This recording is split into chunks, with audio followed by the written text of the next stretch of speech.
ভিডিওতে দেখাবো পুরানো ফারাডা স্ট্যান্ড ফ্যান কীভাবে খুলতে হবে, কীভাবে কয়েল ডিস্টার্ব হলে খোলা উচিত সঠিক নিয়মভাবে, সেটা দেখাবো। প্রথমত আমরা স্যাপটাকে পরিষ্কার করে নেব।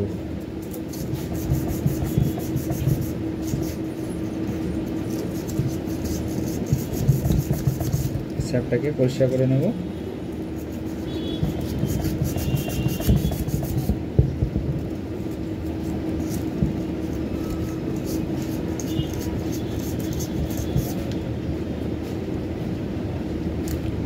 স্যাপটাকে সিরিজ পেপার দিয়ে পরিষ্কার করে নিতে হবে। তারপরেই আমরা কি করব, এখান থেকে এই পিছন দিয়ে স্ক্রু ক্লিপগুলো খুলে নিয়েছি আগে থেকে। এবারে এখানে দেখে নেব, এই তারটাকে একটু বড় করে নেব। এখানে ফার্স্ট মোটরটাকে চেক করব লাইন ঠিকঠাক আছে কিনা, তার আগে কানেকশনগুলো ক্লিয়ার করে নেব।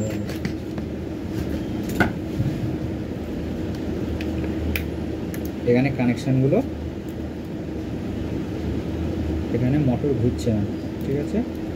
এখানে সুইচের কানেকশনটা দেখে নেব। কমন রেটটা আছে কমন, এখানে দেখে নিচ্ছি। এখানে লাইন একটার মধ্যে লাইন আছে আর দুটোতে লাইন নেই, তার মানে আমার মোটরটা ডিস্টার্ব আছে। মোটরটা ওপেন করতে হবে। মোটরটা ওপেন করার আগে এখানে ক্যাপাসিটরের লাইন দুটো ফার্স্ট খুলে নেব। কীভাবে ওপেন করছি আর কিভাবে তোমরা বুঝতে পারবে সম্পূর্ণ এই ভিডিওতে দেখাবো, দেখতে থাকো। তারপরেই আমরা পরস্পর নাটগুলো খুলে দেব।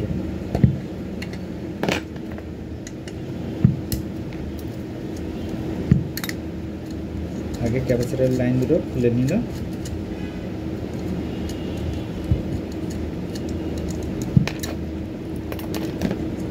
এখন যেটা, এটা হচ্ছে কি আমার ক্যাপাসিটর লাইন, এই দুটো আমার ক্যাপাসিটর লাইন। আর এখানে হচ্ছে আমার সুইচের লাইন। সুইচের লাইন যখন তোমরা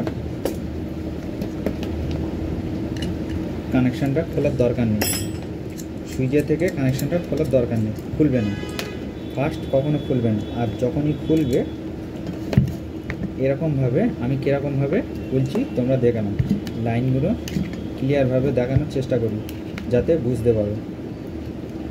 এখানে মোটরে ব্লুর সাথে একটা কমন লাইন এসছে, তাহলে আমি এখানে কি করব, যাতে আমরা বুঝতে পারি একটু রেখে কাটবো। এখানে কি করলাম, ব্লুটা একটু রেখে কাটলাম।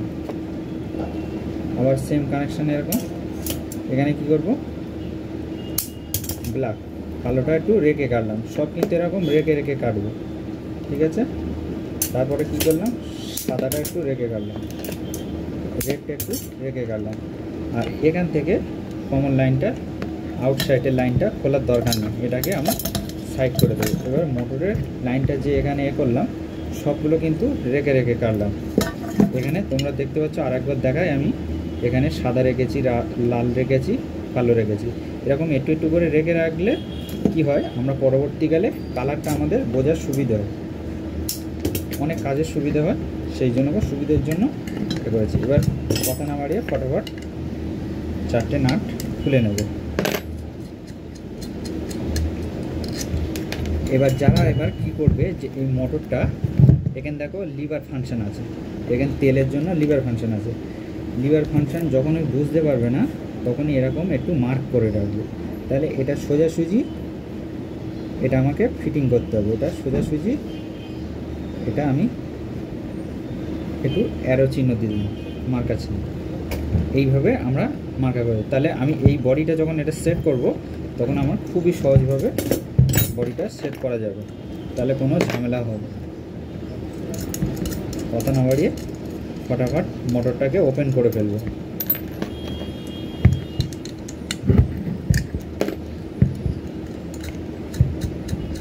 আমরা সঠিক নিয়মভাবে ওপেন করতে জানি না, কিভাবে কোনটার পরে কোনটা খুলতে হবে আমরা জানি না, একদমই জানি না। আজ এই ভিডিওর মাধ্যমে শিখিয়ে দেব। এবার স্টিকগুলো একটু হালকা হালকা করে মেরে খুলে নিলাম।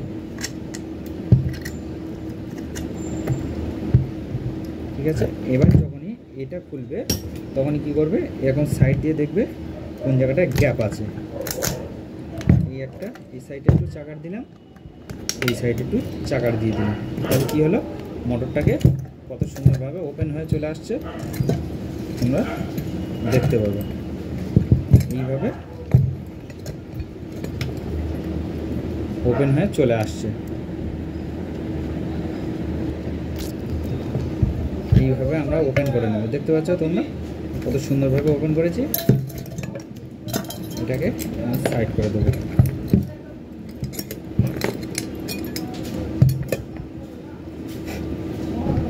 এগুলো একটাও ফেলবে না, সব গুছিয়ে রাখবে। এর মধ্যে তো আঁশলা টাশলা ভর্তি হয়ে গেছে, দেখতে পাচ্ছ কত নোংরা।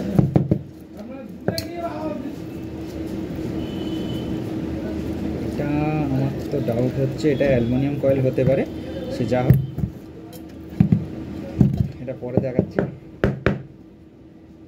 আগে আমরা মোটরটাকে কীভাবে রেখে দেবো।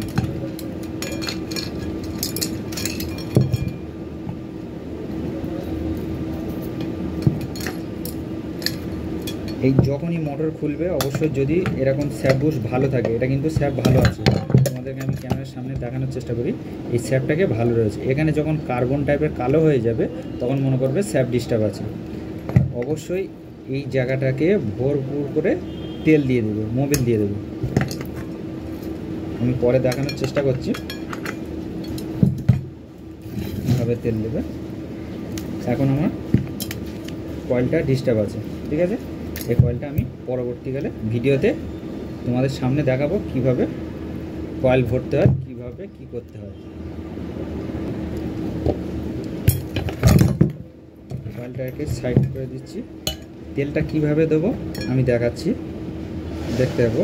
এইভাবে কিন্তু আমরা তেল দেব অবশ্যই।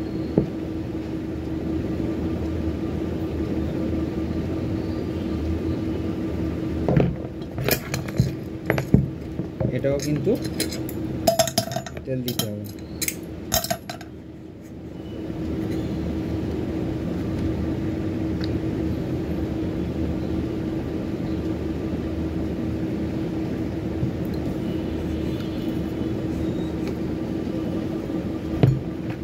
এটাকে আমি এখন তেল দিয়ে রেখে দিলাম। এটা আমি নতুন কয়েল যখনই লাগাবো বা এটা রিপেয়ারিং করে লাগাতে পারি, সেটা পরের ভিডিওতে, নেক্সট ভিডিওতে দেখাবো। সেই পুরো ভিডিও দেখার জন্য চ্যানেলটা সাবস্ক্রাইব করে রাখবে, পাশে থাকা বেল আইকনটি অবশ্যই বাজিয়ে দেবেন। আর ভিডিওটা যদি ভালো লেগে থাকে একটা লাইক করে যাবেন। লাইক করলে ভিডিও করতে কয়েক গুণ আগ্রহ বেড়ে যায়, সেই জন্য বলছি ভিডিওটাকে বেশি বেশি করে লাইক করো, শেয়ার করো সবার কাছে। তাহলে নেক্সট ভিডিওতে সম্পূর্ণ কিভাবে ফিটিং করতে হয় সম্পূর্ণ দেখাবো, দেখতে থাকো।